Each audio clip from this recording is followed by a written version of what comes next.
chamar, né, te apresentar.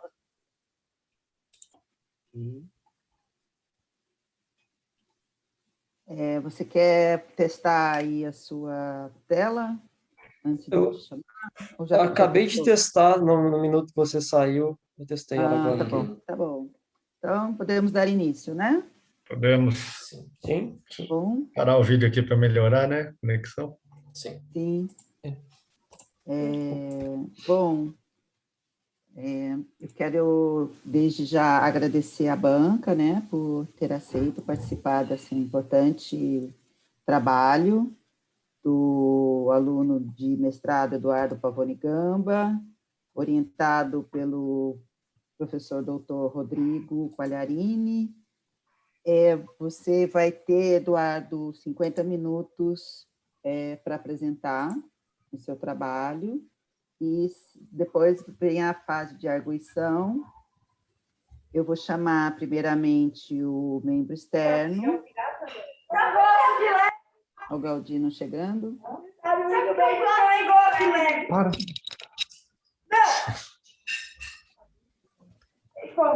Eu vou começar, então, a fase de arguição com o membro externo, seguido do membro interno. Se por acaso tiver o suplente externo e interno assistindo, eles serão também chamados para fazer suas colocações. Depois eu falo e o orientador. Os membros que não são da banca serão convidados, depois da fase de arguição, serão convidados a se ausentar por alguns minutos até a banca dar a resolução, e vem depois a decisão final, a gente chama todo mundo, tá bem? Então, Eduardo, pode começar, por favor? Sim, minha tela já está sendo compartilhada? Sim. Assim? Sim, Eduardo. Vou parar o meu vídeo. Tá sim. Então, boa tarde a todos. Meu nome é Eduardo Pavone Gamba. Primeiramente, eu gostaria de agradecer à banca pelo tempo dedicado à revisão desse trabalho. Espero que vocês aproveitem a apresentação. Nós vamos falar sobre otimizações baseadas em gradientes com o método adjunto e técnicas CFD aplicadas em aerofólios de turbinas eólicas. Então, eu preparei uma apresentação dividida em 6 partes, da mesma forma como a dissertação, sendo a primeira delas uma introdução para a gente contextualizar o problema e definir o objetivo do trabalho, passando por uma revisão teórica, alguns conceitos que foram importantes para chegar na metodologia. E aí passaremos por um processo de verificação e validação dos métodos, das ferramentas, para então passarmos aos resultados, discussões e, por último, as conclusões. Então, para a gente contextualizar o problema, precisamos voltar lá no século XIX, na Revolução Industrial, porque foi a partir desse ponto em que as máquinas começaram a ficar cada vez mais presentes na indústria, o que moldou um estilo de vida novo para a sociedade. Mas um efeito colateral dessa mudança foi um aumento muito grande na demanda por energia elétrica, o que levou à exploração de recursos naturais para a extração de fontes de energia, como o petróleo e o carvão mineral, que pode ser observado nesse gráfico, que mostra um aumento muito grande na produção de petróleo ao longo dos anos. E os problemas relacionados a usar esse tipo de fonte energética é que, por não serem renováveis, as crises são inevitáveis, e por não serem limpas, existem os problemas relacionados aos impactos ambientais, emissões de gases estufa. Então, isso levou a uma procura por fontes alternativas de energia, sobretudo renováveis e limpas. E dentro delas, uma que vem ganhando cada vez mais espaço no mercado, em relação, principalmente por conta do seu rápido retorno financeiro, é a energia eólica, como mostra esse gráfico, um crescimento quase que exponencial nos últimos anos na capacidade de produção de energia eólica mundial. Trazendo isso para um contexto nacional, o Brasil possui uma matriz energética predominantemente hidráulica, que possui seus problemas relacionados aos impactos ambientais e à escassez. Inclusive, a gente está vivendo um problema desse, infelizmente, agora. E, nesse sentido, a energia eólica se apresenta como uma alternativa para a diversificação na matriz energética nacional.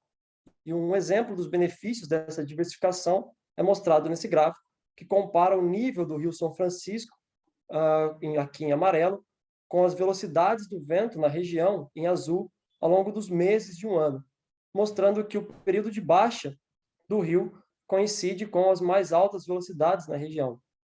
Então, tudo isso deixa claro a necessidade em estudar, em investir o campo da energia eólica e aumentar a eficiência na extração para deixar isso cada vez mais rentável.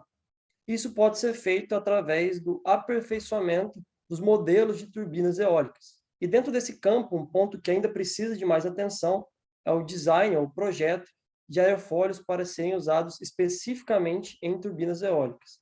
E esse projeto ele pode vir da otimização aerodinâmica partindo de aerofólios aeronáuticos comuns. Então, entrando no estado da arte sobre esse assunto de otimizações de aerofólios eólicos, devido ao tempo limitado da apresentação, eu trouxe apenas 3 trabalhos dos principais que ajudaram a moldar o escopo dessa tese, mas com algumas informações aqui cruciais.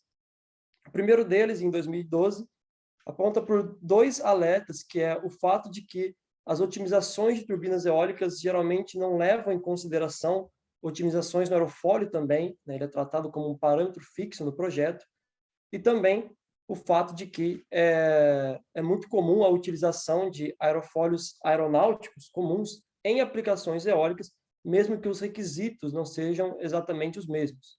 E aí, na sequência, esse trabalho fala sobre a consideração da espessura do aerofólio como restrições geométricas no processo de otimização por requisitos estruturais na operação da turbina.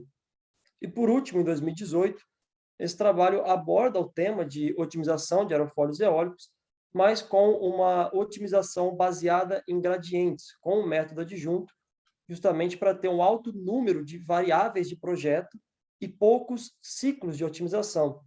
E assim eles utilizaram análises aerodinâmicas mais precisas nesses ciclos de otimização, que são as técnicas CFD com modelagem Hans. Mas essa investigação sobre o estado da arte, ela nos revelou que nenhum dos trabalhos até então considerou as condições de escoamento do local de instalação da turbina. Então, o objetivo principal desse trabalho é promover o design de um aerofólio eólico, partindo de uma otimização aerodinâmica, mas considerando diferentes condições locais de escoamento, a fim de se entender a influência dessas variações locais no processo de otimização, que são essas 5 cidades consideradas no trabalho, mostradas no gráfico aqui, no mapa, na direita. Então, em outras palavras, a gente quer entender o quão vale a pena otimizar, projetar um aerofólio específico para cada localização, ao invés de usar o mesmo projeto em todas elas. A otimização visa maximizar a razão de sustentação pelo arrasto, que é a eficiência aerodinâmica, partindo do aerofólio NACA 0012, considerando uma espessura mínima de 12% da corda. As otimizações são feitas baseadas em gradiente, com o método adjunto, utilizando técnicas CFD para as análises aerodinâmicas, com modelagem Hans e Sparrett-Almers, e a ferramenta computacional para promover esse processo de otimização é o SU2, que é um código open source. Para cumprir esse objetivo, passaremos por 3 passos principais.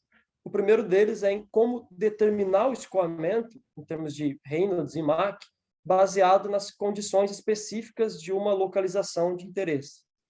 O segundo passo é uma análise sobre o efeito de diferentes ângulos de ataque no processo de otimização, e aí, com o ângulo de ataque de melhor performance, passamos para o último passo, que é a análise da influência de diferentes condições locais no processo de otimização, então no design do aerofólio. Mas antes de entrarmos na metodologia do trabalho, é importante passar por alguns conceitos teóricos que foram necessários para nortear o caminho dessa tese. A primeira questão é por que utilizar a eficiência aerodinâmica como função objetivo da otimização? Isso vem do princípio de funcionamento das turbinas eólicas de eixo horizontal. Então, considerando esse esquema aqui no slide de uma turbina eólica com uma rotação no sentido anti-horário, se a gente selecionar essa seção CC da pá e olhar ela por cima, perceberemos que ela está sujeita a uma velocidade do vento, VA, nessa direção, e uma velocidade de rotação, que dão origem a uma velocidade relativa inclinada a essa seção, que é responsável pela geração de uma força de sustentação na direção perpendicular à velocidade relativa, e também há uma força de arrasto que estaria na mesma direção da velocidade. E a resultante dessa força de sustentação com arrasto, ela tem uma componente na vertical, na horizontal, nesse eixo de rotação, que é responsável pelo torque e a geração de energia. Então, a geração de energia ela é proporcional a essa razão de sustentação com arrasto, por isso, então, otimizar a eficiência aerodinâmica. Uma outra questão é o porquê estudar o efeito de diferentes ângulos de ataque na otimização. Bom, é conhecido que diferentes ângulos de ataque geram diferentes carregamentos no aerofólio, mas a questão chave para isso é que o escopo dessa tese está focado em projetos de turbinas eólicas mais modernos e mais comuns de instalação, que na classificação geral de turbinas de eixo horizontal se encontram nessa classe aqui de controle de passo. Ou seja, durante a operação é possível alterar o passo da pá a fim de se obter o ângulo de ataque desejado, de forma que isso não é imposto pelas condições de operação, ele pode ser escolhido. Então, é interessante analisar qual o melhor ângulo de ataque para ser escolhido como o parâmetro de projeto. E o porquê estudar diferentes condições locais no processo de otimização. Bom, quando a gente olha para essa imagem aqui, que mostra a distribuição de sítios eólicos no território nacional, nós vemos que eles estão distribuídos de norte a sul no país. E é muito comum a utilização de um mesmo modelo de turbina eólica em diferentes regiões, como, por exemplo, o AW125-3000, que é usado tanto no Nordeste quanto no Sul. E quando nós olhamos para os atlas eólicos das regiões do país, existe uma variação grande dos parâmetros geográficos, climáticos, meteorológicos, como, por exemplo, aqui na esquerda, esse mapa mostra a variação do valor anual médio do fator de forma, que é um fator que influencia na frequência de ocorrência da velocidade do vento, e aqui na direita, uma comparação do norte e sul em relação à velocidade anual média do vento em 50 metros de altitude. Então, desses gráficos, é notável que existe a variação dessas propriedades, a questão é como que isso se traduz em termos de Reynolds e Mach, e como que isso influencia no projeto do aerofólio. O último ponto o último conceito dessa revisão teórica está relacionado à física por trás do escoamento ao redor de um aerofólio e como isso é representado matematicamente, que é com esse conjunto de equações diferenciais parciais, conhecidos como Navier-Stokes, que num volume de controle considera a conservação da massa, a conservação da quantidade de movimento e a conservação da energia. E antes que essas equações sejam discretizadas para poder ser usadas em um método numérico, existe uma simplificação muito comum, conhecida como Reynolds Averaged Navier-Stokes, que é a modelagem Hans, que retrata uma variável, como, por exemplo, essa variável aleatória A, na forma de uma média temporal mais uma flutuação. E com isso temos o surgimento de alguns termos adicionais nas equações do slide anterior, que precisam de um modelo de fechamento para o problema. Utilizando o Sparlet-Almras, esses termos são modelados da seguinte forma. E com isso, nós podemos entrar na metodologia do projeto. Ainda em relação a essas equações dos slides anteriores, para que elas sejam utilizadas em uma solução numérica, é necessária a discretização em um domínio computacional. A discretização espacial é feita com a teoria de volumes finitos, utilizando o esquema JST. Já a marcha temporal foi feita com o método Euler implícito, utilizando o algoritmo FGMRS para a solução do sistema linear. E as condições de contorno necessárias para fechar o problema são divididas em duas partes. Olhando esse esquema do domínio computacional aqui na direita, ele é dividido em duas regiões diferentes. Essa região mais externa, conhecida como far field, onde já não haveria a influência do escoamento do aerofólio, é aplicado a uma condição de contorno do tipo characteristic based, baseado em características. Já o aerofólio é modelado como uma parede adiabática com a condição de não escorregamento. E no processo dessa solução numérica, existe uma técnica conhecida como multigrid, que visa atenuar os erros de baixa frequência. E essa técnica, ela consiste em partir da solução atual num nível de malha refinado, uma malha, um nível chamado aqui de K, e interpolar essa solução para um nível de malha mais grossa, conhecido como K-1, denominado aqui como K-1, aonde é calculada uma correção que é interpolada de volta para o nível de refinamento original. Tudo isso até agora foi em relação às simulações CFD para as análises aerodinâmicas que acontecem dentro dos ciclos de otimização. Mas sobre o método de otimização em si, foi feito com o método baseado em gradientes. Então, considerando uma função aleatória, que é um f de xy, onde deseja-se chegar a um ponto mínimo, representado por esse ponto vermelho aqui, partindo de uma localização genérica x0, y0, o método consiste em calcular o gradiente da função nesse ponto, que apontaria, que indicaria a direção de maior crescimento, e então a solução, esse ponto aqui, ele é atualizado num passo contrário à direção desse gradiente, um passo D, segundo essa forma, o que é repetido sucessivamente até que se chegue suficientemente próximo ao ponto de mínimo, ou um ponto de máximo, dependendo do problema em questão. E aonde entra o método adjunto nisso? É que, no nosso caso real, nós temos uma função objetivo, que eu venho chamando de I aqui, que é função, entre outras coisas, das variáveis do escoamento, esse W. E parte do cálculo do gradiente da função consiste no cálculo desse termo, das variações de W, que possuem um custo computacional muito elevado. Então, o método adjunto, ele é um artifício matemático aplicado nessa equação para contornar o cálculo desse termo custoso, caindo em um outro sistema conhecido como equação adjunta, que aí possui um custo computacional reduzido e, principalmente, independente do número de variáveis de projeto. De modo que a otimização pode ser, então, resumida, todo o processo de otimização é resumido nesse fluxograma aqui na direita, onde a gente parte do aerofólio inicial, o baseline, NACA 0012, e aplica uma solução direta, que nada mais é que uma solução CFD para calcular a eficiência, e uma solução adjunta para calcular um gradiente. Então, a malha é deformada com base nesse gradiente, e uma nova solução CFD é calculada para determinar um novo valor de eficiência.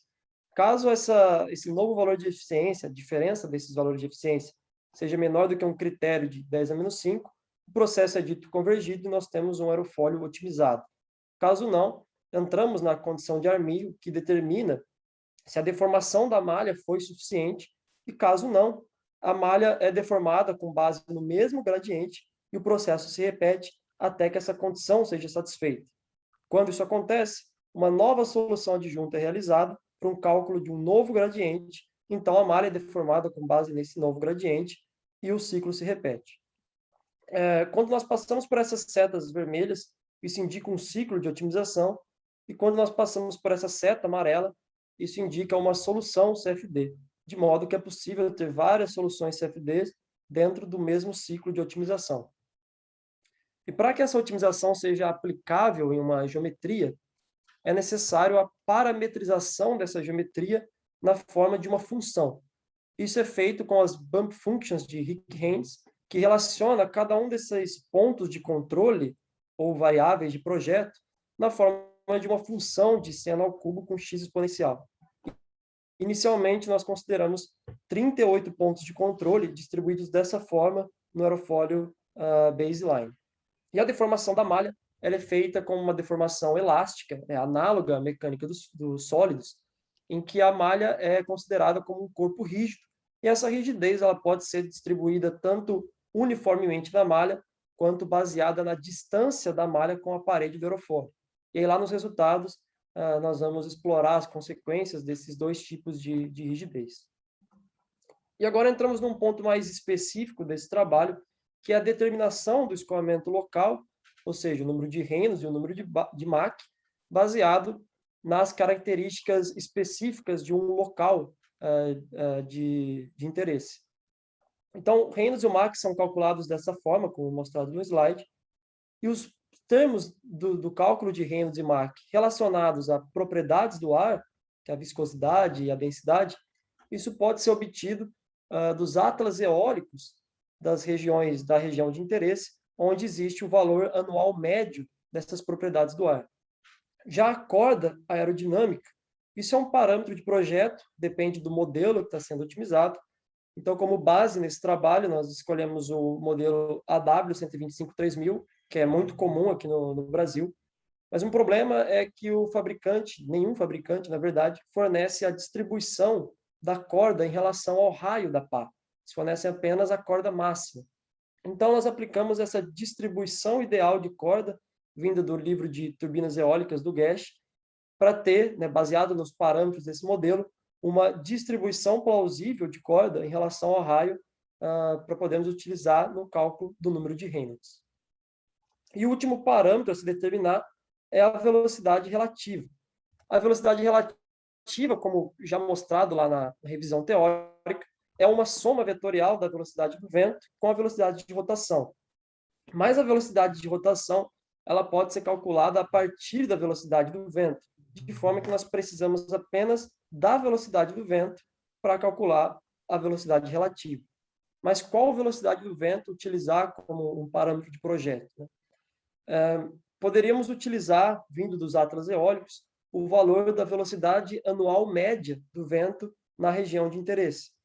Mas existe uma maneira mais inteligente do ponto de vista de engenharia, que é a aplicação dessa distribuição de Weibull aqui, que relaciona os parâmetros meteorológicos da região, o fator de forma e o fator de escala, para obter uma distribuição da frequência de ocorrência da velocidade do vento.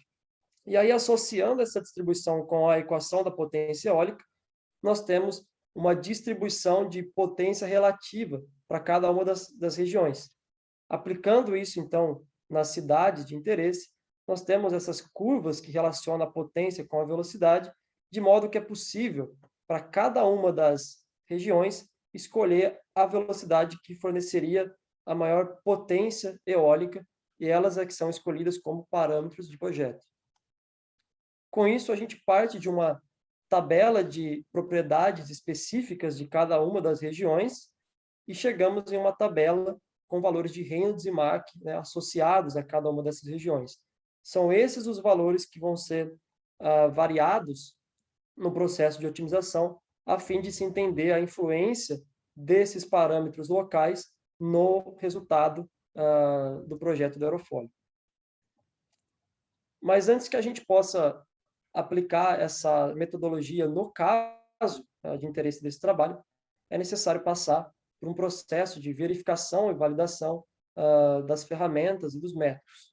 O primeiro ponto a se validar são as simulações CFD para as análises aerodinâmicas. E nessas simulações é necessária a construção de uma malha computacional. Para a construção dessa malha computacional, fizemos um estudo de independência de dois parâmetros importantes, que é o tamanho do domínio, ou a distância do far field com o aerofólio, e o refinamento. Em relação ao estudo de independência do domínio, esse estudo foi feito com base num aerofólio eólico já conhecido na indústria, o S809, em um ângulo de ataque mais crítico de 9,2 graus, considerando 4 domínios diferentes, representados aqui na figura da direita, variando a distância do inlet até o aerofólio de 15 cordas até 60 cordas. E aí, estipulando um critério de aceite de 5% e o maior domínio como referência, a análise mostrou que a malha número 2, com 30 cordas de distância, já possuía erros associados ao CL e CD, que é o coeficiente de sustentação e arrasto, suficientemente pequenos de acordo com o critério de aceite. Em relação ao estudo de independência do refinamento, partimos de uma malha padrão, chamada de Standard Mesh na dissertação, que foi obtida através de um primeiro elemento de 1,5 vezes 10 a menos 5 metros e uma razão de crescimento de 1,15. E a partir dessa malha padrão, nós fizemos uma malha mais grossa, com metade do número de pontos, e uma malha mais fina, com o dobro do número de pontos. E utilizamos a extrapolação de Richardson para calcular o valor assintótico de um refinamento hipoteticamente infinito, utilizando então essa solução como referência e o mesmo critério de aceite. A análise mostrou que a malha padrão já possuía erros associados a CL/CD, né, satisfatórios.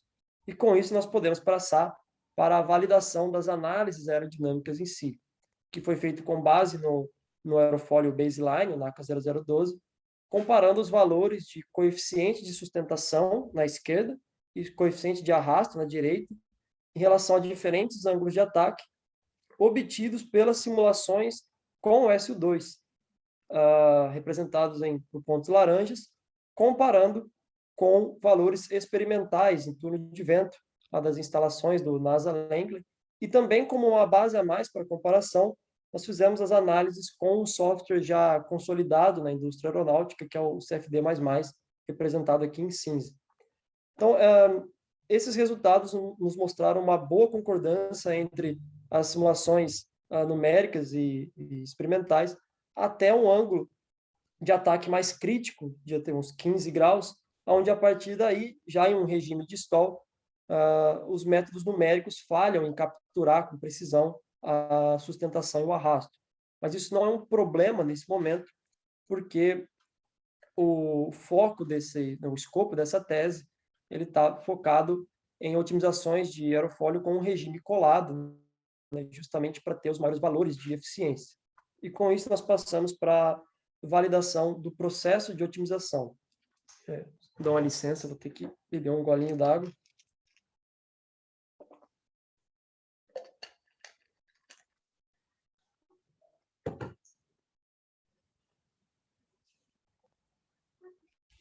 O processo de validação da otimização é um pouco mais complicado, porque não é possível comparar com experimentos, né?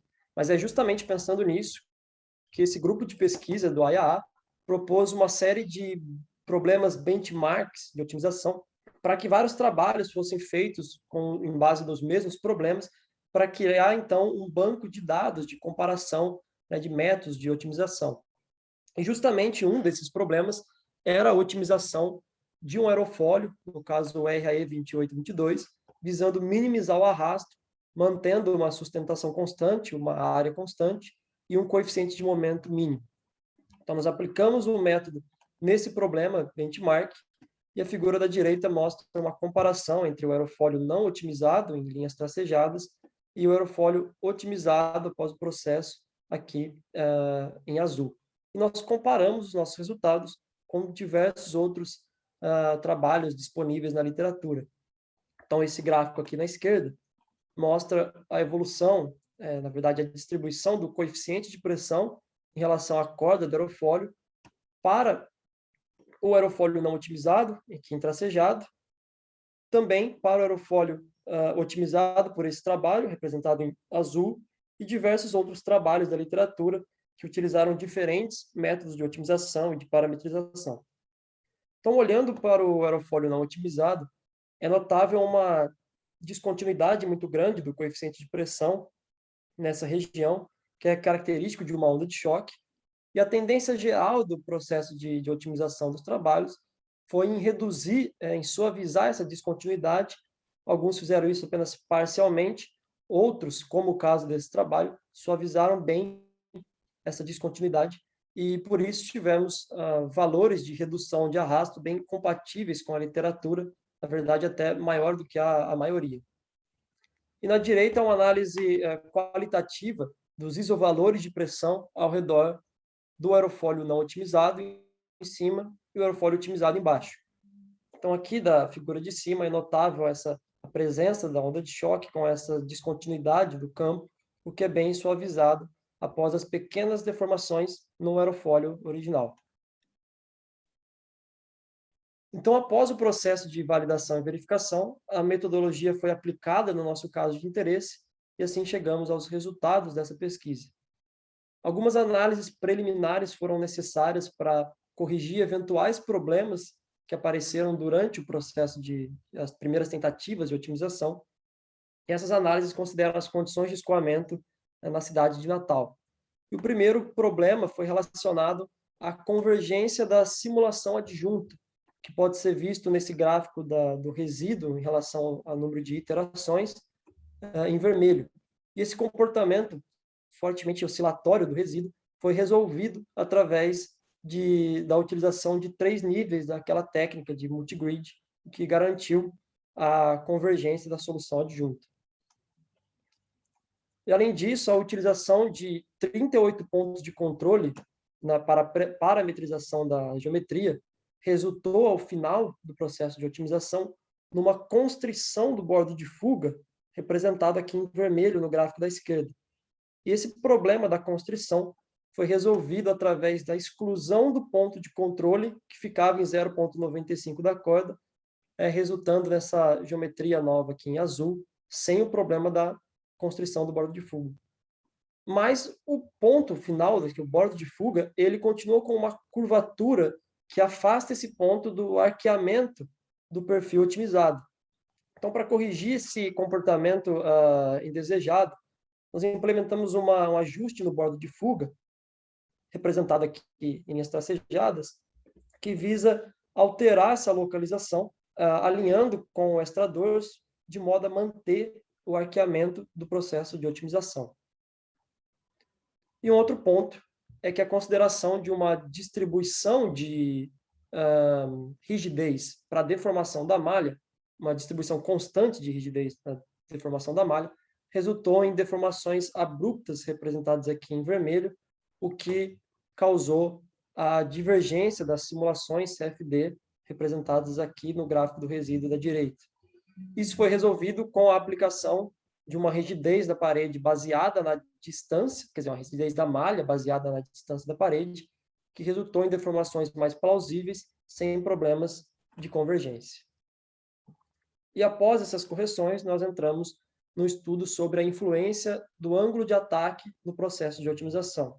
Esse estudo considerou 3 ângulos de ataque diferentes, 5, 7 e 9 graus, e o gráfico aqui da direita representa a evolução da eficiência aerodinâmica em relação aos ciclos de otimização para cada um desses ângulos. Eu venho chamando essas geometrias otimizadas de OPT5, OPT7 e OPT9. Então, olhando para a otimização baseada em 5 graus para o ângulo de ataque, é notável que ela inicia o processo num valor de eficiência muito inferior aos demais, mas passa por um crescimento acentuado entre os ciclos 4 e 6, terminando o processo com valores mais próximos dos demais.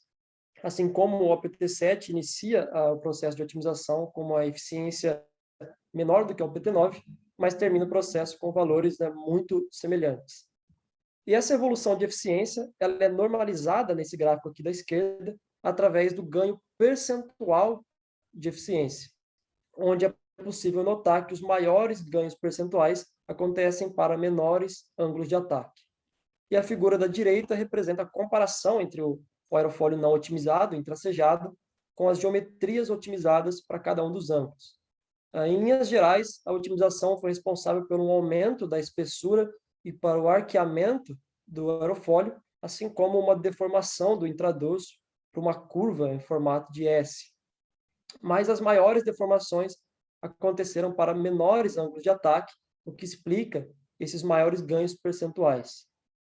E olhando essa tabela, na parte inferior do slide, mostra os valores de eficiência também após a correção do bordo de fuga, chegando a ganhos de eficiência de 7,3% para 9 graus, até praticamente 28% para 5 graus. Analisando aerodinamicamente os efeitos dessa otimização, a figura da esquerda representa os isovalores de pressão ao redor do aerofólio não otimizado, na esquerda, e do aerofólio otimizado para 5 graus na direita. Do aerofólio original, o NACA 0012, é notável uma região de baixa pressão concentrada no bordo de ataque, o que é distribuído para o extradorso após o processo de otimização. Esse fenômeno pode ser observado quantitativamente através desse gráfico do canto superior direito, que relaciona o coeficiente de pressão ao redor da corda para o baseline intracejado com o aerofólio otimizado em vermelho. É notável um pico de sucção aqui no aerofólio original, no baseline, relacionado a essa região de baixa pressão, que é bem suavizado após o processo de otimização.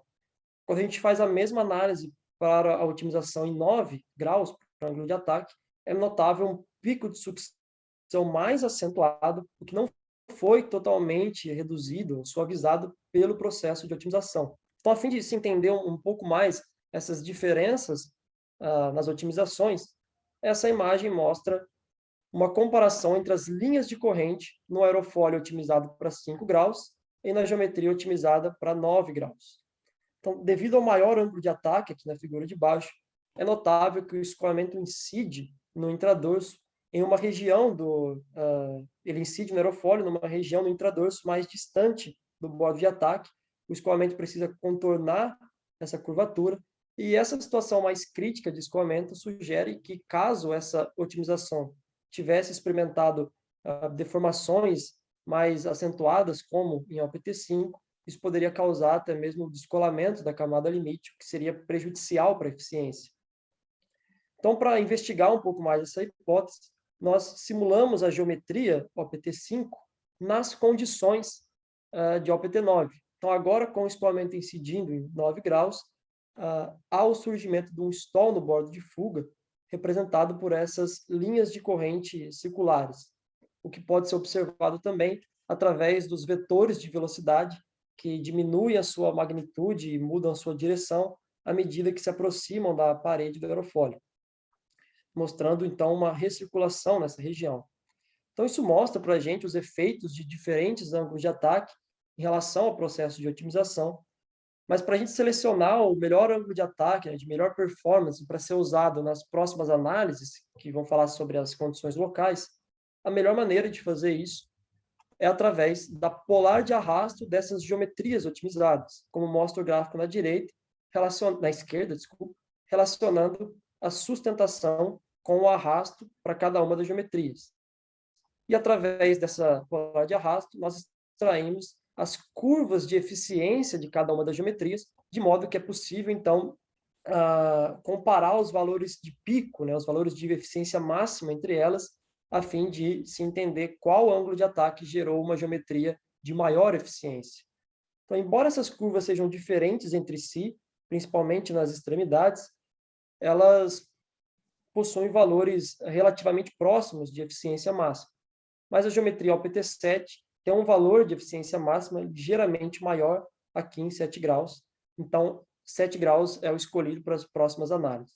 Um ponto curioso dessa comparação é que, quando a gente compara a geometria, quer dizer, a eficiência da geometria otimizada com o estado inicial da otimização, nós temos aqueles ganhos percentuais de até quase 28%.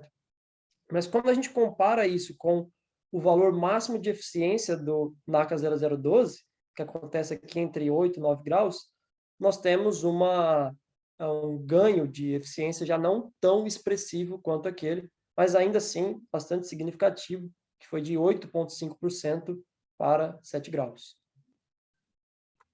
Então, partindo agora para as análises das diferentes condições locais do escoamento, nós aplicamos as otimizações, o processo de otimização, nas 5 cidades mostradas lá na introdução, e temos esse gráfico que relaciona a eficiência aerodinâmica em relação aos ciclos de otimização para cada uma das localizações.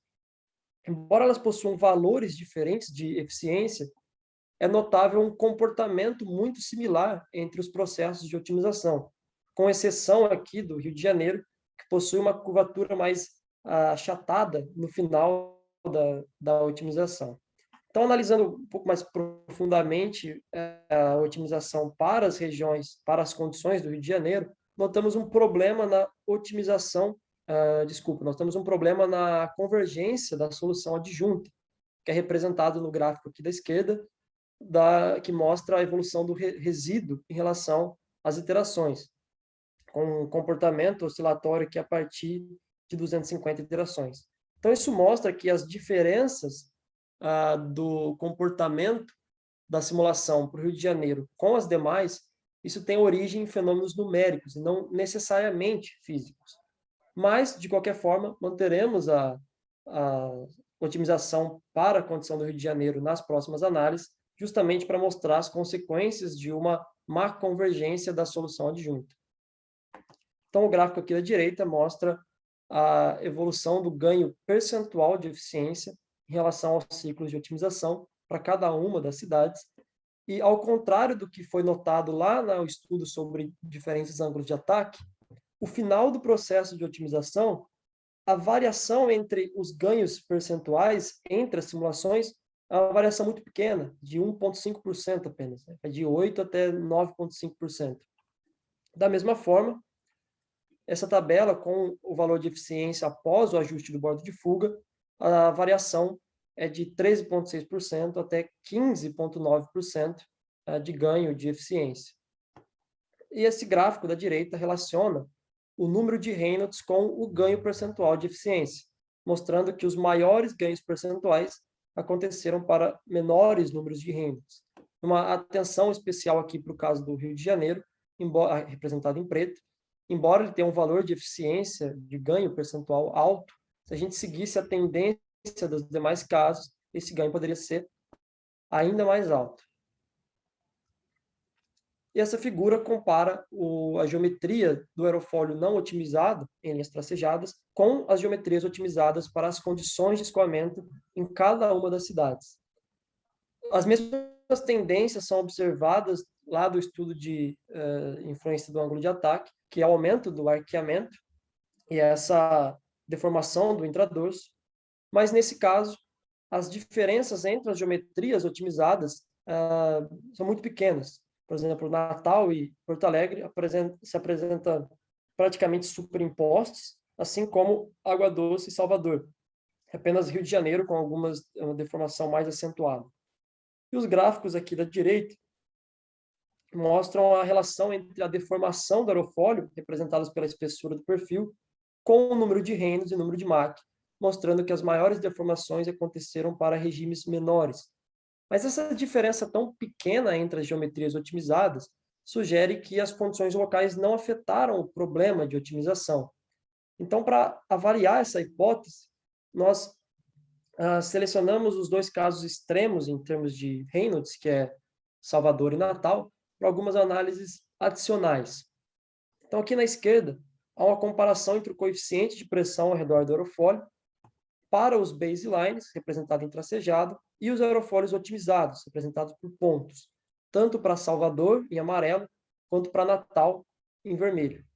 Então, embora existam algumas pequenas diferenças entre o coeficiente de pressão dos aerofólios otimizados, quando a gente olha para os baselines, não há nenhuma diferença significativa. Eles parecem superimpostos nesse gráfico. Da mesma forma, a figura da direita mostra a simulação do baseline para Natal e para a condição de Salvador, em termos dos isovalores de Mach e as linhas de corrente. Então, há uma diferença no regime, mostrada por essa diferença de cor para os isovalores de Mach, mas o comportamento das linhas de corrente, nas linhas de corrente apresentam praticamente o mesmo comportamento, não evidenciando nada que justificasse as pequenas variações das geometrias otimizadas. E de maneira mais definitiva, nós pegamos a geometria otimizada para as condições de Natal, simulamos elas nas condições de Salvador. E o valor de eficiência encontrado foi praticamente o mesmo do que o perfil de Salvador, o aerofólio otimizado para Salvador, mostrando que, de fato, as condições locais não afetaram o problema de otimização. E com isso passamos às conclusões desse trabalho. Esse trabalho teve como principal objetivo o design de um aerofólio eólico partindo de uma otimização aerodinâmica, considerando o efeito, analisando o efeito de diferentes ângulos de ataque e condições locais de escoamento. E com isso nós mostramos, primeiramente, uma metodologia para a determinação do escoamento, ou seja, o número de Reynolds, o número de Mach, baseado nas condições, nas características específicas de um local de interesse. Na sequência, um estudo de independência de malha, mostrou que, para esse caso, um domínio de 30 cordas de distância para o inlet, um refinamento vindo de uma razão de crescimento de 1,15, tiveram valores satisfatórios para CL e CD. E aí o processo de validação e verificação mostrou as capacidades do código e da metodologia, tanto para as análises aerodinâmicas, quanto para as otimizações. E quando aplicadas no nosso caso de interesse, tivemos um método capaz de aumentar a eficiência aerodinâmica do perfil, respeitando as restrições geométricas impostas. E aí, de maneira mais específica dos resultados, as análises preliminares mostraram a capacidade da técnica multigrid em ajudar na convergência da solução adjunta, assim como a necessidade de uma rigidez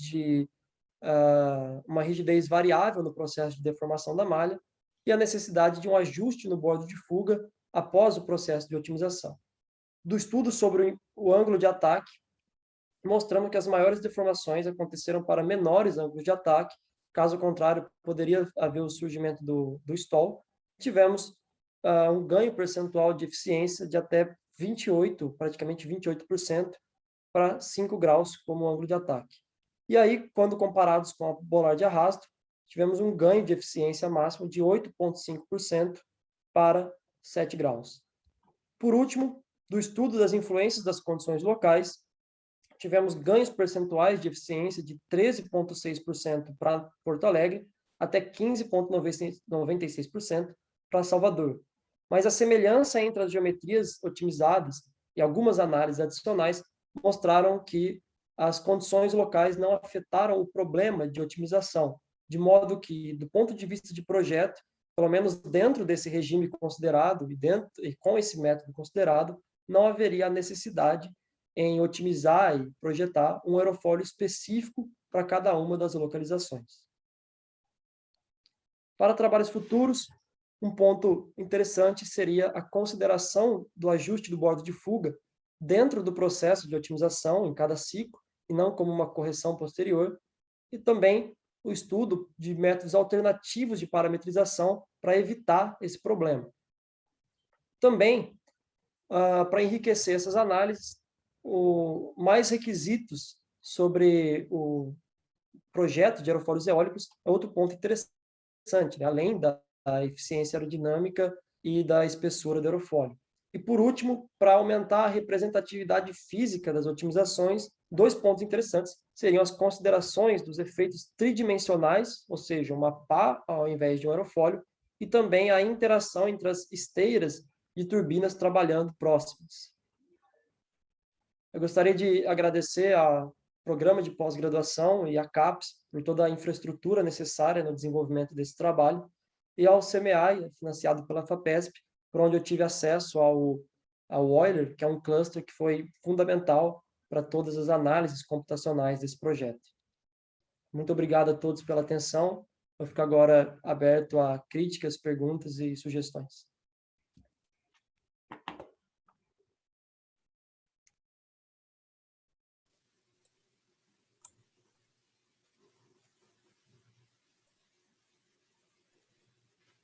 Eduardo, acho que você tem que parar de compartilhar, né? Uhum. Isso, muito bem. São 14h49, você iniciou às 14h03, então está tudo dentro do horário. Vamos passar à fase de arguição. Eu vou chamar, primeiramente, o membro externo, que é o doutor Alexandre Pequeno Antunes, e conforme a gente for avançando na fase de arguição, eu vou dar uns 10 minutinhos para a gente dar uma pausa, para depois continuar com os outros membros, tá certo? Então, doutor Alexandre, as suas considerações, por favor. Primeiro, eu gostaria de agradecer ao Rodrigo, né, e ao Eduardo pelo convite e a possibilidade de estar participando aqui na defesa dele. E aí eu queria compartilhar a tela. É a primeira vez que eu estou participando de uma defesa online. Eu não sei se de praxe eu... Sim, Alexandre. O Rodrigo tenha que se habilitar. Não, mas já está habilitado, é só colocar... Está habilitado aqui. Eu só queria saber se é de praxe eu abrir o documento e aí eu posso ir passando ou só vou falando com o Eduardo, vocês têm algum... Fique à vontade. Tá? Eduardo, o que eu queria comentar, todos estão vendo aqui o documento? Sim. Sim, Alexandre. Tá, então, assim, eu li o trabalho é interessante, a proposta, eu acho que é muito interessante, até porque, assim, a parte eólica é um dos segmentos aí da economia que cresce ano após ano, independente aí das crises que a gente tem vivendo, tá? E também é uma área fundamental para a gente não ficar só dependente da parte das usinas hidrelétricas, né? E, assim, o tema é extremamente interessante. Aí eu tenho alguns comentários em relação, assim, ao seu texto, tá? E os comentários não têm, de forma alguma, qualquer tipo de intuito de denegrir o trabalho ou fazer pouco caso do seu trabalho, mas, assim, é uma visão, eu olhando o aspecto científico, em relação ao que você fez, eu comecei a me fazer perguntas da sua abordagem. E aí isso é que eu quero trazer aqui para você, com o intuito, como eu disse, né, não é de denegrir o trabalho, mas é de dar um retorno para você, para que você, continuando nessa área, indo num doutorado, você possa capturar esses temas e, eventualmente, desenvolver eles, tá? Então, Com certeza. eu acho importante fazer esse disclaimer aqui inicial, porque não é intuito meu criticar, assim, criticar sem fundamento, ou, quer dizer, nem mesmo que tivesse fundamento, eu acho que crítica por si só é ruim, tá? Eu acho que o importante quando você avalia um documento é você tentar trazer pontos de atenção para que a pessoa consiga crescer no entendimento dela e no trabalho futuro. Esse é o objetivo aqui, tá? Com Então, certeza. todos da banca não me levem a mal os comentários, mas não são comentários maldosos, são coisas que eu gostaria, assim, de endereçar para o Eduardo, para que ele, no futuro, assim, um trabalho bom melhorasse ainda mais. Então, tem correções, eu vou entregar o PDF para você e para o professor Rodrigo, né? Tem correções que eu peguei no seu texto, né, que são coisas de digitação, como esse exemplo aqui. Eu não sei se está muito pequenininho, de repente eu aumento aqui um pouquinho. Tô conseguindo ver tranquilo. Não, tá bom, Tá, Alexandre. tá bom. É que como eu estou vendo a imagem de vocês aqui, eu não sei até que ponto a imagem de vocês fica em cima do documento. Mas aí É tá, beleza. possível alterar essa imagem, Aqui, arrastar ó, ela para outro lugar. joguei para o lado. Acho que agora melhorou. Beleza.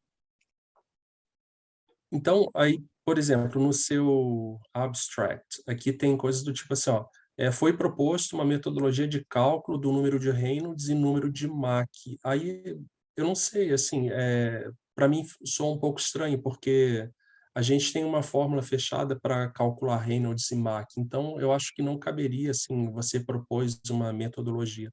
Talvez algo no sentido assim, ó, os adimensionais Reynolds e Mach foram considerados nesse estudo em função pelo fato de eu estar avaliando em diferentes localidades regionais, tá?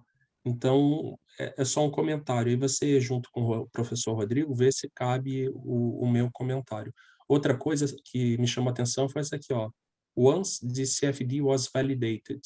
O CFD, né, é uma área de conhecimento, então você não valida uma área de conhecimento. Talvez o que você valida são algum esquema numérico de algum tipo de abordagem das equações governantes que você adotou para fazer a sua simulação, tá? Então, isso aqui eu acho que merece talvez fazer um pequeno ajuste aqui, porque assim, uma área de conhecimento você não valida, ali é um conhecimento tácito que você está adotando para fazer o seu estudo. Aí, indo adiante, vamos lá. Eu pedi um pouco de paciência. Essa parte aqui está perfeita, assim, da sua introdução, né? Você contrapôs e justificou de maneira excepcional como essa questão, né, da matriz energética, a necessidade dessa diversificação, né, de diferentes, se fosse transporte seria modais, mas na área de energia ou diferentes estratégias aí da parte de produção de energia, né? Então, achei excepcional. Aí tem uma palavrinha aqui que talvez eu acho que eu recomendei a alteração. Aí, no seu texto, você fala muito mais de performance, que em português seria desempenho, né? Só que você, antes, o texto aparece aqui e anteriormente você não descreveu o que é o seu desempenho aerodinâmico. Eu, Entendi. assim, por natureza, eu acredito que seja L sobre D do seu perfil, né, que é o da APA. Mas é importante você definir isso, só para o leitor não... Porque eu acho que lá na frente, bem no final do texto, você tem o gráfico de L sobre D, né, que você compara, aí já são os resultados, mas ao longo de todas as páginas, né, até chegar lá, tem toda hora você fala em desempenho. Eu entendi que é L sobre D, talvez outra pessoa que não seja da área pode ser que não tenha esse entendimento e ela vai ficar talvez 80% do documento, né, tentando descobrir o que é L sobre D. E aí aqui tem pequenas correções aqui quando você fala assim, ó, eles usaram, aí, assim, eles quem, né? Você está se referenciando a esse estudo aqui, então você coloca assim, ó, no entanto, portanto, o estudo, aí você indica que a referência utilizou o algoritmo genético com multi-objetivo simples e single and multi-objective, tá? As funções objetivas. Aí quando você fala aqui, ó, limites das variáveis, eu entendi que isso aqui é o range, né, de variação das variáveis de projeto. Então, é só para deixar claro, porque tem pessoas que não são da área de otimização não vão conseguir entender. Isso aqui me chamou a atenção, nesse estudo que você fez a sua revisão bibliográfica, pelo que você comentou aqui, o resultado de uma otimização monoobjetiva e multiobjetiva levaram a resultados próximos. E isso me chama atenção, porque geralmente você usa funções multiobjetivas quando você tem condições de operação distintas. Então, você vai ter uma curva de Pareto. E aí, a curva de Pareto, você vai, na fronteira, né, melhor dizendo, você vai escolher qual é a solução de compromisso que você gostaria de ter. Então, só dá uma revisada aqui, porque geralmente uma avaliação, uma otimização multiobjetiva, você tem uma fronteira e não resultados que são próximos. Aí aqui coisas do tipo, usando o algoritmo genético, talvez seja interessante você descrever qual algoritmo foi adotado aqui nesse estudo, uma referência aqui para o Xfoil também, tá? Deixa eu ver o que eu botei aqui, deixa eu ver se eu tiro esse negócio. Não, não era isso que eu queria fazer. Agora, bom, eu quero...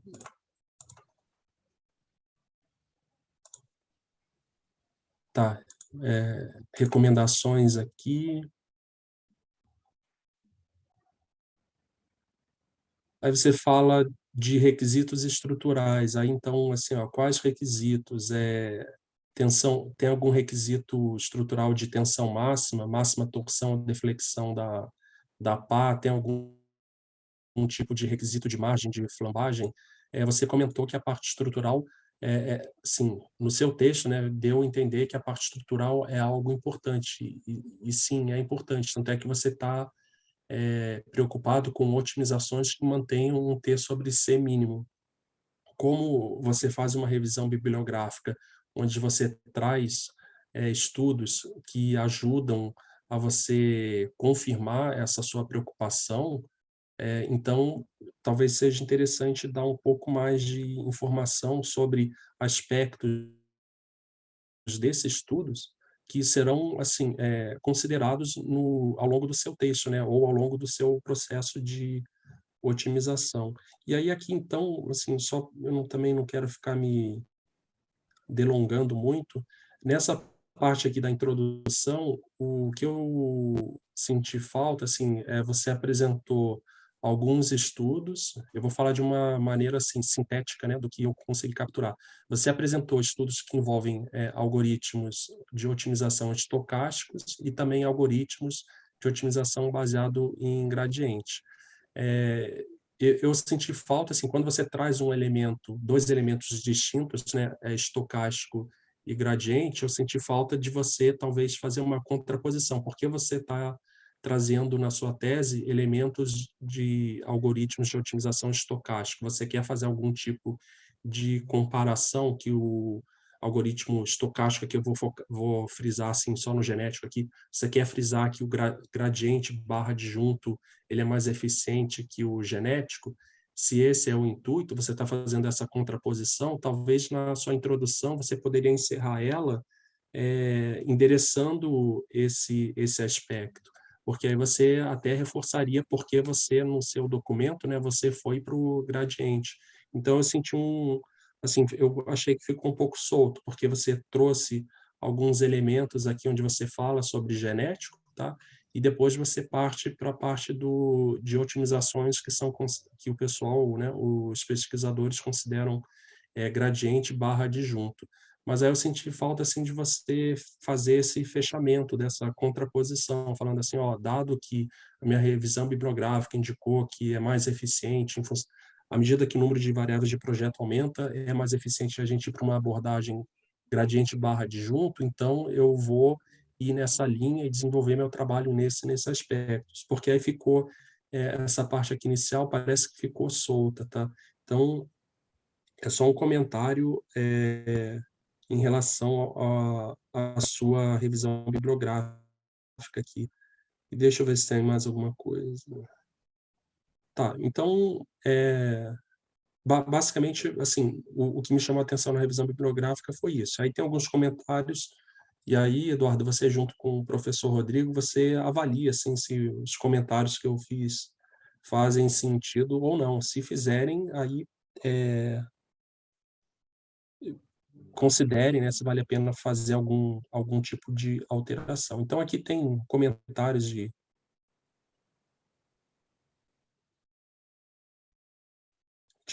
são coisas que dá, sim, para você corrigir. Aí, coisas aqui que me chamam mais atenção, aqui já entrando na formulação teórica, né? Quando você coloca aqui o coeficiente de potência, 0,59, isso aqui não depende, tá, do escoamento ser laminar, tá? Eu até trouxe aqui, deixa eu puxar para o lado, ó. Isso aqui é só uma hipótese. Não, aqui não ficou legal, não. Deixa eu jogar aqui para o lado de volta. Tá? Com a teoria de momento 1D, tá? Você tem a parte de conservação da massa, conservação da quantidade de movimento, você tem um volume de controle, e aí você vai desenvolver o equacionamento, você vai chegar no fator de indução, né? E aí você vai derivar para achar o máximo dessa função. E aí você chega à conclusão que o máximo que você, teórico, né, que você pode obter de eficiência é 0,59. Então, isso não depende de qualquer tipo de hipótese do escoamento ser laminar. Então, talvez fosse interessante você tirar essa parte aqui de que considera que o escoamento é laminar, tá? E isso aqui para uma turbina horizontal, não vertical.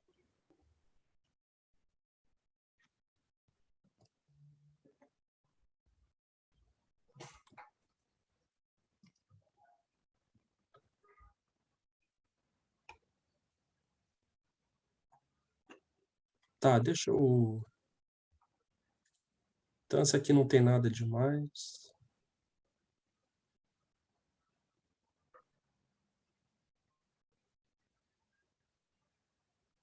Aqui tem um errinho, tá? Você botou a viscosidade como se fosse a velocidade. Depois você corrige.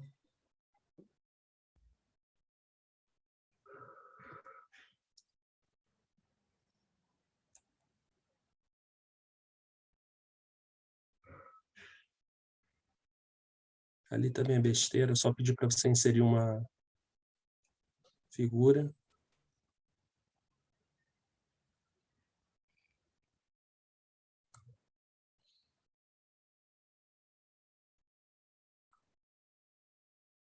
Tá, aí aqui é só uma questão de tomar cuidado quando você define algum threshold para você parar a otimização. Às vezes você pode ter um processo que está convergendo muito lentamente e aí você acaba parando a otimização ou a simulação, mas não porque você chegou num estado estacionário, mas porque ele está com uma taxa de convergência muito baixa, ou seja, tá ruim. Então, às vezes esses thresholds aqui de parada tem que ser tunado. Aqui, ó, tem uma frase perdida aqui, ó, frase removida aqui, ó. Aí você corrige aqui no seu texto. Aí outra coisa aqui, ó, você comenta assim, ó, the two most important parameters that determine the flow properties are the Reynolds and Mach number. Mas o Reynolds e o número de Mach, eles não determinam as características do escoamento, eles são adimensionais, né? Quer dizer, deixa eu refazer. As características do escoamento, elas são funções Define. da pressão, temperatura e da densidade, né? Esse pessoal aqui, Reynolds e Mach, que são os adimensionais, eles te dão similaridade de escoamento, tá? Então, isso aqui talvez valha a pena corrigir aqui. É densidade, temperatura e pressão.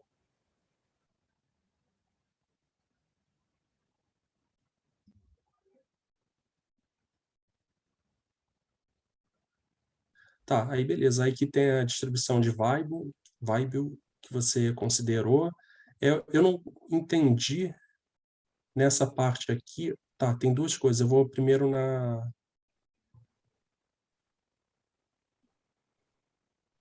uma coisa que eu acho que talvez, assim, você fez a parte da distribuição de Weibull aqui, né? Só que você só apresentou os resultados aqui embaixo.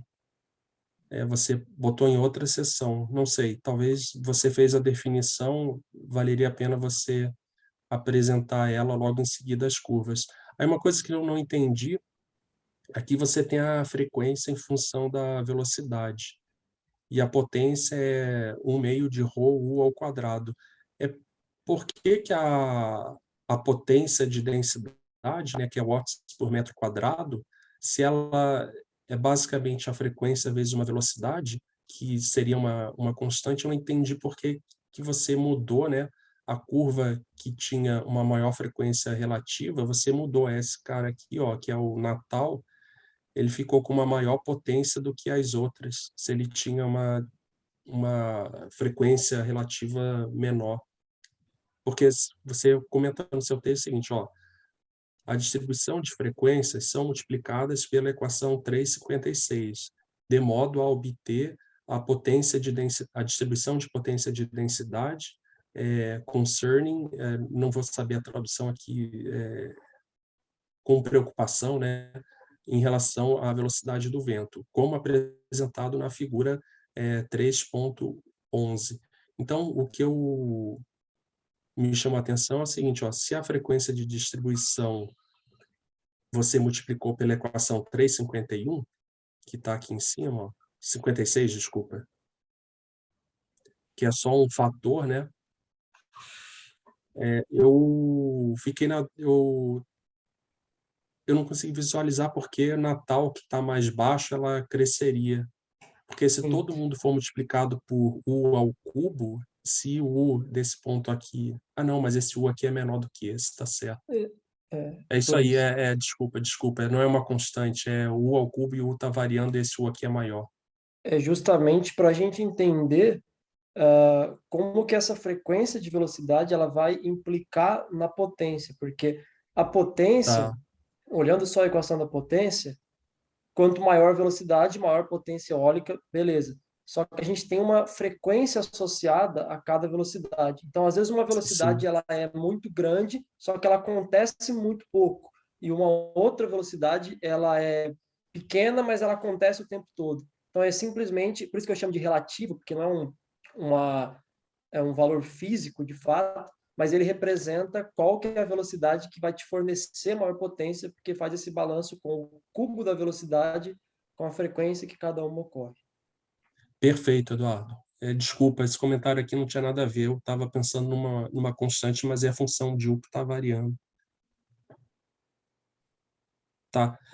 Aí, nesse ponto aqui, ó, o que eu entendi do trabalho é que você considerou que a velocidade tangencial, né, que é a função da posição Rzinho sobre R, da seção que você está analisando no seu estudo, né, você vai considerar o lambda D, né, que é dado pelo construtor, não, pela pessoa pela empresa, né, que manufaturou ou projetou essa pá, tá correto isso? Exatamente. Tá, beleza. E aí você chegou num valor de que a corda de referência, a sua corda de referência, né, nos estudos que você vai realizar é 1,2 metros. Isso. Procede? Tá correto, né? Uhum. Tá. Aí, assim, o que me chamou a atenção é o valor de número de Mach que você chegou aqui. Porque a distribuição de velocidade, você tem aqui, ó, de 0 até 15 metros por segundo. E para essas velocidades, você não chega nesse valor de número de Mach. Fica um Mach bem mais baixo. Sim, sim, sim. Mas é porque a velocidade que está sendo considerada no cálculo do Reynolds e do Mach, ela é a velocidade relativa. E a velocidade relativa, ela é a velocidade do vento com a A de velocidade de rotação. rotação. E a velocidade de rotação é muito alta. E aí você resulta isso num Mach mais alto.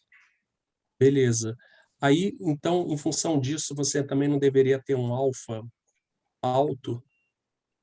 Se você fizer a composição do triângulo de velocidade, como seu ômega R é alto em relação ao V axial, o alfa que você tem não deveria, o alfa local, né, não deveria ser um alfa alto também? O alfa, você fala o ângulo de ataque. Porque se você... A minha pergunta é essa aqui, deixa eu pegar um...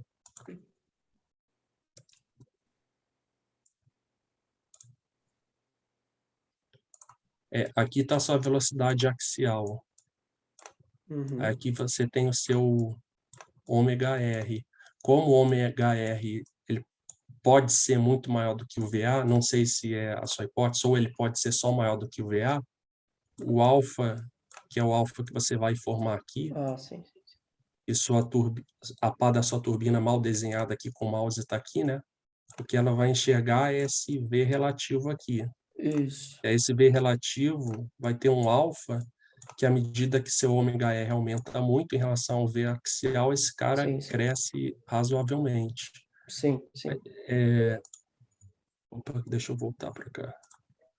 Aí, beleza, o Mach você está considerando a velocidade relativa, o perfeito, é a composição do triângulo. Aí o alfa aqui, eu senti falta dos alfas locais, porque como você tem condições diferentes, né, em cada região do país que você está analisando, e aí você, quer dizer, se o WR for muito maior, a variação V axial não vai pegar nada, porque o alfa local vai ser próximo para todas as regiões.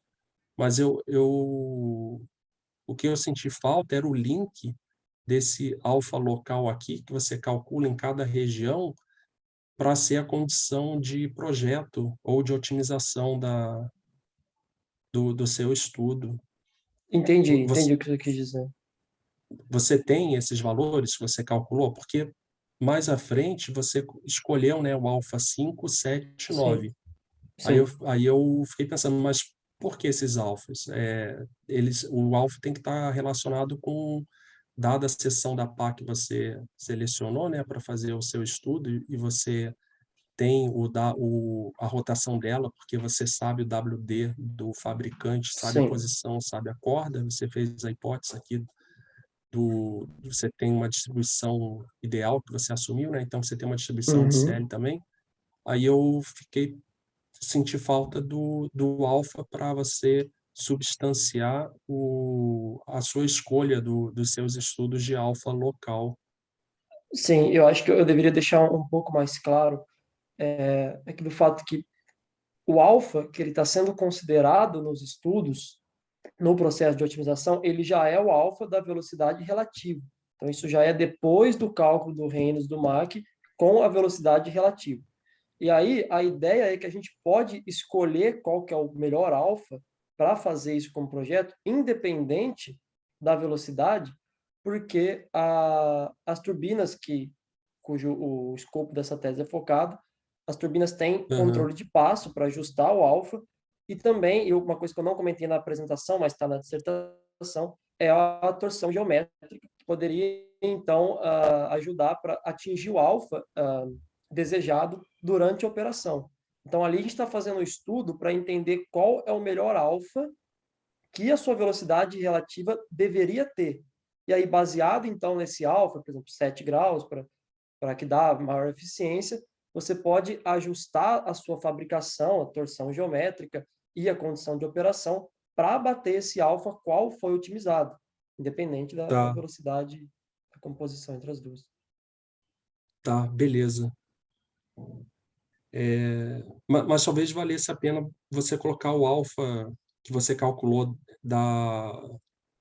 obtido através da decomposição dos vetores de velocidade, só para o pessoal ter uma ideia, a faixa de alfa, né, que talvez cada região estaria sujeita em função da rotação e da velocidade axial da região. Uhum. E aí E isso aqui, seria, ó, né, então, corrigido pela... Entendi. tá, aqui slipstream é mais quando você quer dizer, pelo menos quando eu vejo slipstream, para mim, eu acho que o que você... tá, entendi. Aqui tem um wake or slipstream. Tá, tudo bem, esquece isso aqui. É que para mim, slipstream está associada, por exemplo, você tem uma aeronave e você tem a hélice da aeronave. Então, aquela vorticidade, aquela circulação que é convectada para cima da asa é o slipstream. Como você está falando de perfil, e aí você está falando de aspectos da malha, aí eu acho que cabe mais a esteira mesmo, que é o wake, tá? Uhum. Aí aqui uma pergunta, você fez essa avaliação para fazer o cheque do Y+, você usou o NACA 0012 com a alfa 0, né? Uhum. O CP no estrador centrador é igual, isso aqui é o bordo de fuga dele, que deve ter espessura. Você sabe por que o teu Y+ ficou diferente no estrador centrador, isso aqui? Se a Porque distribuição... esse é para um ângulo de ataque de 18 graus, a figura Ah, é D. de 18, tá. Então, a primeira não tem diferença, porque é um simétrico numa condição sem Ah, ângulo de tá, tá, ataque. tá, tá. Desculpa, cara. Eu vi Isso aqui, é já só olhei isso para... aqui, tá. Eu Não, vi isso é aqui só já, para entender a diferença, assim, variando do ângulo de ataque mais tranquilo até um limite que a gente nem vai chegar nele, de 18 graus. E se até lá não extrapolamos uns 5 para Y+, então estamos bem, né? ah, não, perfeito. Eu olhei isso aqui, já o Y+ é proporcional tal X, que é proporcional ao CP. Eu olhei isso aqui, falei, putz, tá. Eu olhei o zero aqui, é CP, e o Y+ aqui não. Isso aqui é o mesmo Y+, dois alfas. Tá, perfeito, Uhum. cara.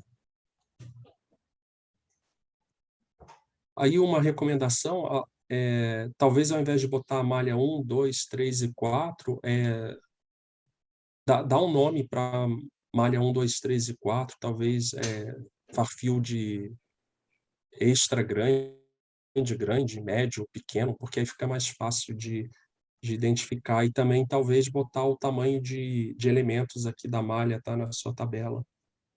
Uhum.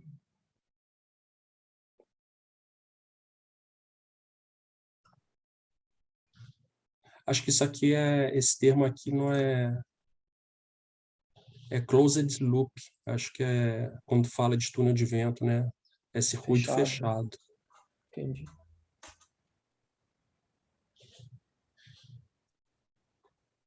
Aí, uma pergunta que eu tenho, Eduardo, nesse estudo que você fez, Uhum.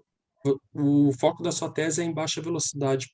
Sim. Tem alguma razão pelo qual você pegou um estudo no regime transônico e por que você não usou a sua malha, que você fez o estudo de convergência, uma malha de quad para realizar esse estudo aqui, ó? Por que você usou essa malha que estava disponível?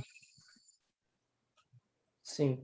A razão pela qual a gente que eu usei um estudo, um regime maior, é pela falta de problemas benchmarks mais parecidos com o nosso, né? Então, ah, existem os benchmarks propostos para esse grupo de estudos do IAA, e esse era o problema mais parecido com o que a gente poderia ter para validar, né? Então, o ideal mesmo Tá, seria um outro problema, mas eu acho que o contrário seria problemático, a gente talvez validar para um regime subsônico e depois usar um transônico que tem uma complexidade maior, e aí o contrário, tudo bem. E a mesma coisa a malha, né? A gente está partindo de uma malha uma malha uniforme, com um estudo de independência, quadriláteros, então, caso conseguimos validar esse domínio com essa outra malha que já estava disponível lá no diretório oficial do SU2, então não teríamos problemas nas nossas otimizações.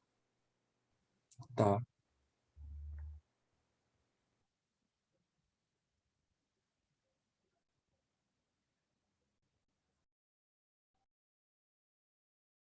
Tá. Aí o que eu tenho aqui, ó, essas são...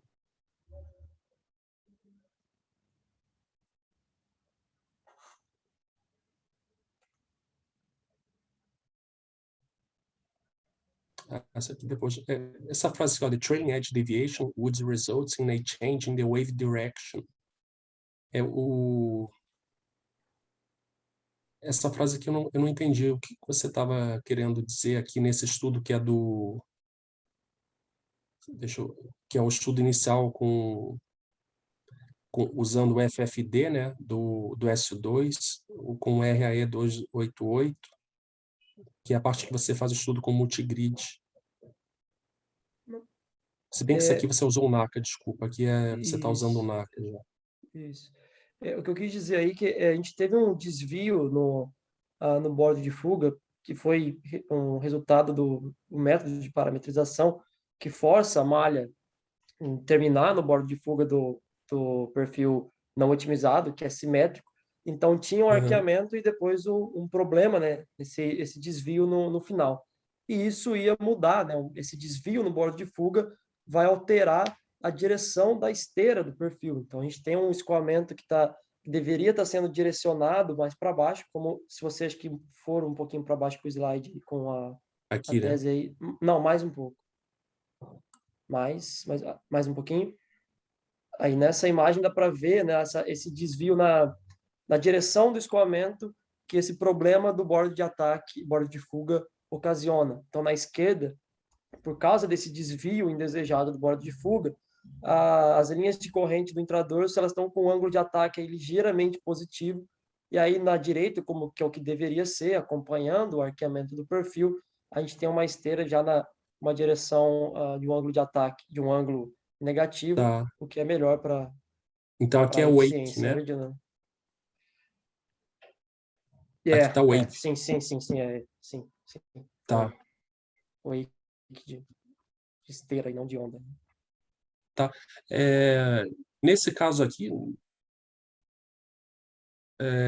teria como você desabilitar que a sua otimização estivesse mexendo no último ponto?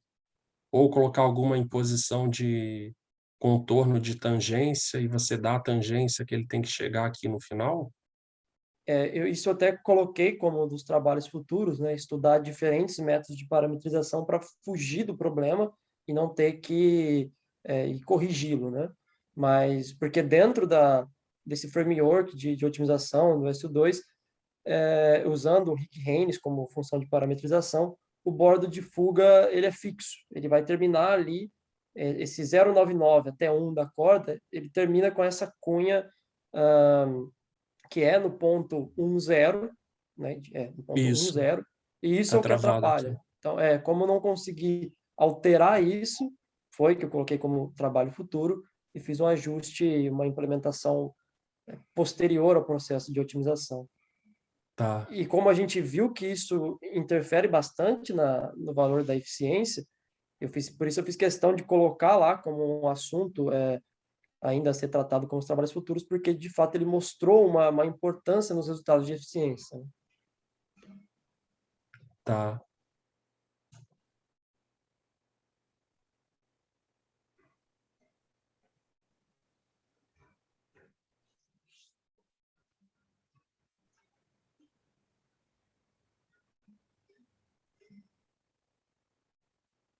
Aí o comentário que eu tenho aqui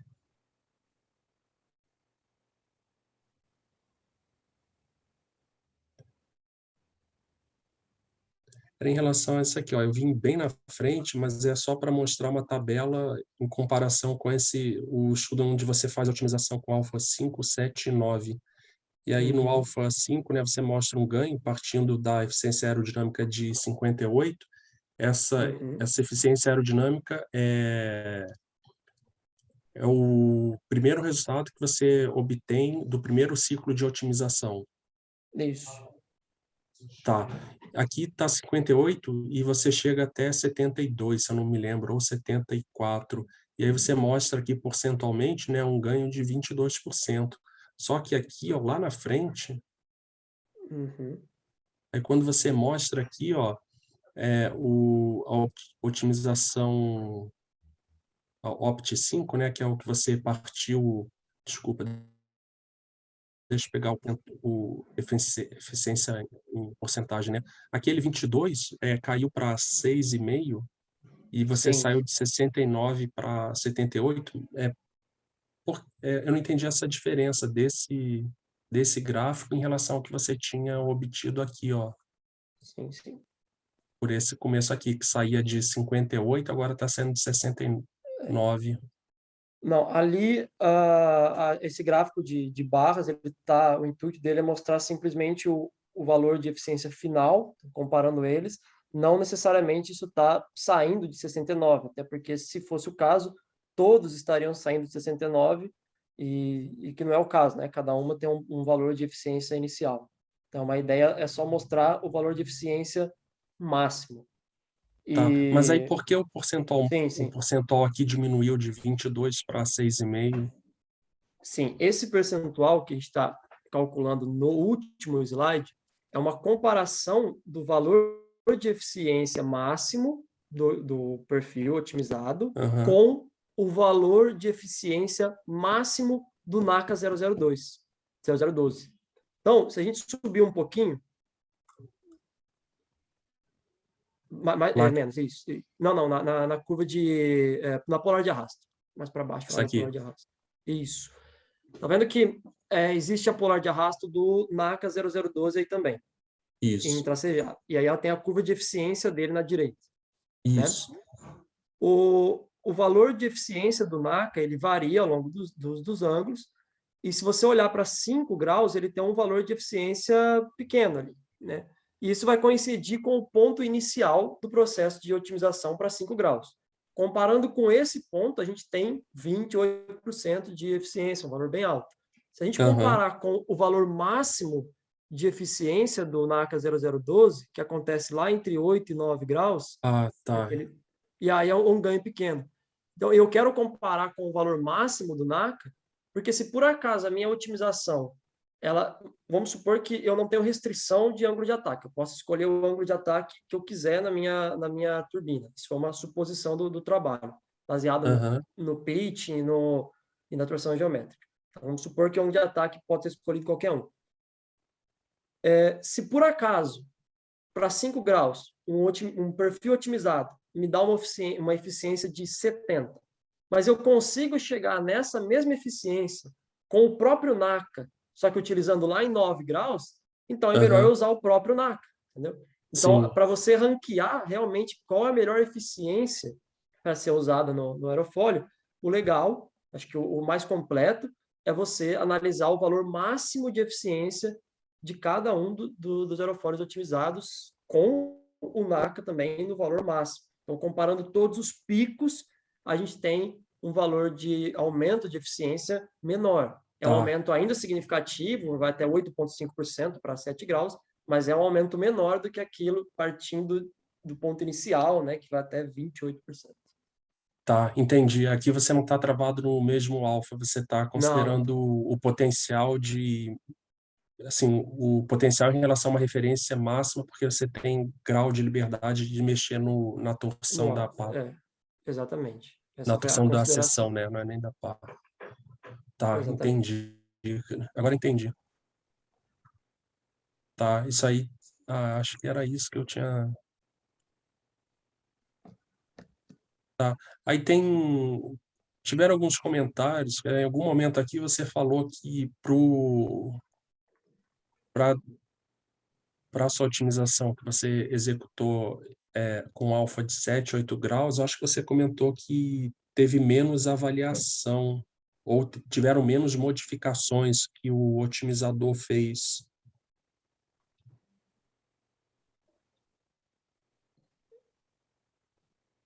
Entre as deformações para 5 graus, as deformações para 9 graus, que a gente fez um gráfico ali entre a comparação das linhas de corrente, dá para ver que a deformação em 5 foi bem maior do que a Isso deformação foi em 9. maior, mas o otimizador, ele acessou, quer dizer, ele fez mais propostas, né? Porque você tem mais ciclos e mais chamadas no CFD, né?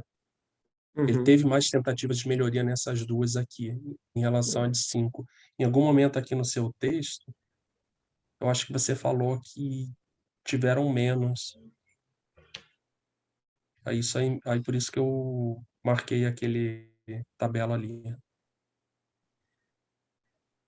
Se em algum momento eu escrevi isso, eu quis dizer alguma outra coisa, porque eu não me lembro Tá, de dizer isso. Talvez eu escrevi de um jeito confuso que deu essa ideia, né?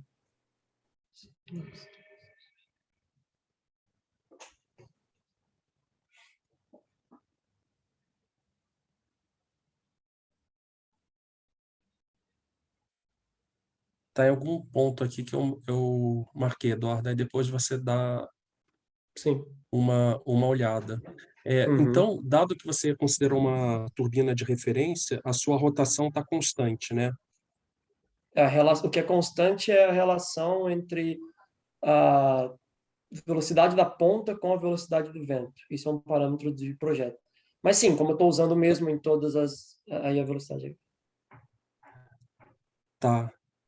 E aí a conclusão que você chegou é que a velocidade, assim, a localidade da onde você vai instalar a sua turbina, talvez ela não seja preponderante em algum aspecto que diferenciaria o resultado de uma otimização.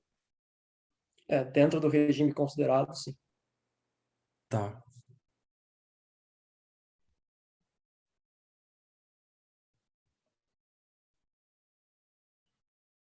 Vocês têm alguma ideia por que teve esse comportamento aqui do Reynolds mais baixo, tá te dando uma Sim, eficiência maior?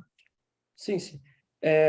Eu atribuo isso a efeitos numéricos, porque a gente tem uma variação de eficiência muito pequena entre o mais baixo e o maior, que isso é de 1,5%, e isso é uma coisa muito pequena em relação de precisão, porque a eficiência é calculada com base no arrasto também, então esse 1% de precisão no arrasto já é uma coisa muito grande. E quando a gente compara, né, eu digo que esse realmente não influenciou, porque quando a gente compara o perfil de Natal na condição de Salvador e a eficiência de Natal acaba sendo até um pouco maior do que o próprio perfil de Salvador, isso mostra que Aham. essas variações não têm um sentido físico no problema de otimização, né? Então, essas são pequenas variações que não são realmente algo que está afetando o problema de otimização. E você acha que isso pode estar associado, talvez, do fato da análise que você está considerando ser totalmente turbulenta e não laminar, como essas pás, geralmente elas são laminares, aí o efeito do Reynolds começa a ser bem preponderante pela questão da transição. Esse é um excelente ponto para colocar também nos trabalhos futuros, né? A consideração de um modelo de separação, né? De Sim, transição. de transição, exatamente. Porque, inclusive, uma uma das coisas não consideradas nesse trabalho, mas que eu estava de olho em outras coisas, é como um requisito de projeto para turbinas eólicas, um perfil independente de rugosidade. E acho Sim. que é justamente por isso, né? Tá. Essa questão que você comentou, eu tinha anotado aqui que a condição off-design, ela tinha de Natal, né? Ela dava mais desempenho do que a condição de Salvador, que é no ponto de projeto. Isso chama atenção Exatamente. também. É com isso que a gente conclui de maneira mais definitiva que, de fato, não é o problema de otimização que está sendo afetado por essas pequenas variações de geometria, né?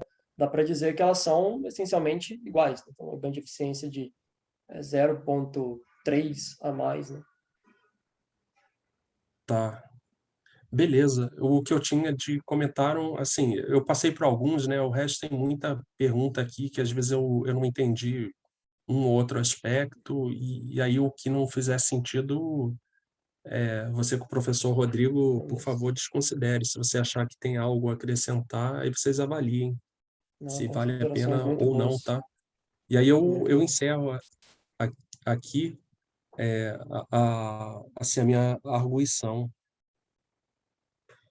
Muito obrigado. Aí deixa eu parar de compartilhar aqui. E eu passo para a professora Maria. Obrigada, professor Alexandre, doutor Alexandre. Vocês gostariam de fazer um intervalo de uns 10 minutos? São 15h37, a gente poderia voltar, sei lá, 15 para as 4, ou vocês preferem continuar? Vamos fazer uma pausa, uns 5 minutinhos, 5, 10 minutinhos, aí a Sim, gente, então a a gente gente volta. 15h37, 15h45, pode ser? Ok. Rodrigo, você pausa o recording aí? Sim, pausa. Até já, então.